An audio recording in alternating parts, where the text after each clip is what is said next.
அனைவருக்கும் தமிழர்களுக்கு வணக்கம்.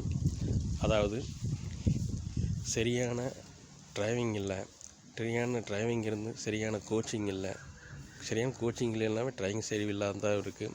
எங்கே பார்த்தாலும் ஆக்சிடென்ட் நடக்கத்தான் செய்யும். அந்த சரியான கோச்சிங் இருக்கிறதுக்கு மட்டும்தான் லைசன்ஸ் கொடுக்கணும். ஆனால் பணம் கட்டி வர்றாங்களே எனக்கு தெரியல. ஆனால் கோச்சிங் எல்லாம் நல்லாவே தெரியுது. இந்த வயசுக்கு மேலே தான் டூ வீலரும் சரி ஃபோர் வீலரும் சரி ஓட்டணும்னு சொல்லியிருக்கோம். அதை மீறி இன்னும் ஓட்டிகிட்டு தான் இருக்காங்க. ஒவ்வொரு பேரண்ட்ஸும் ஹாஸ்பிட்டலில் உட்காந்து அழுதுட்டு தான் இருக்காங்க. பையன் போச்சு புள்ள போச்சுன்னு. நம்ம கிட்ட தாங்க அது எல்லாமே இருக்குது. அதே சமயம் பார்த்திங்கன்னா எங்கே பார்த்தாலும் பாலியல் தொல்லை. ஸ்கூலும் சரி காலேஜ்லையும் சரி பப்ளிக்கும் சரி எங்கே பார்த்தாலும் பாலியல் தொல்லை. காரணம் செல்லு. அந்த எந்த வயசுக்கு மேலே நம்ம கொடுக்கணும்னு சொல்லியிருக்கோம். அதை இன்னும் அதை ஷேர் பண்ணவே இல்லை.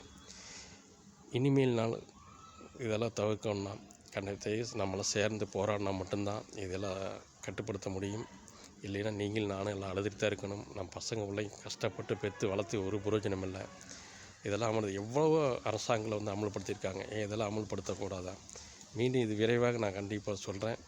ஆனால் இது எத்தனை பேருக்கு நீங்கள் ஷேர் பண்ணுறீங்களோ, எத்தனை பேருக்கு கேமன்ஸ் பண்ணுறீங்களோ, அதை நான் பார்த்துட்டு தான் அதை விரைவாக நாம் சொல்ல முடியும்.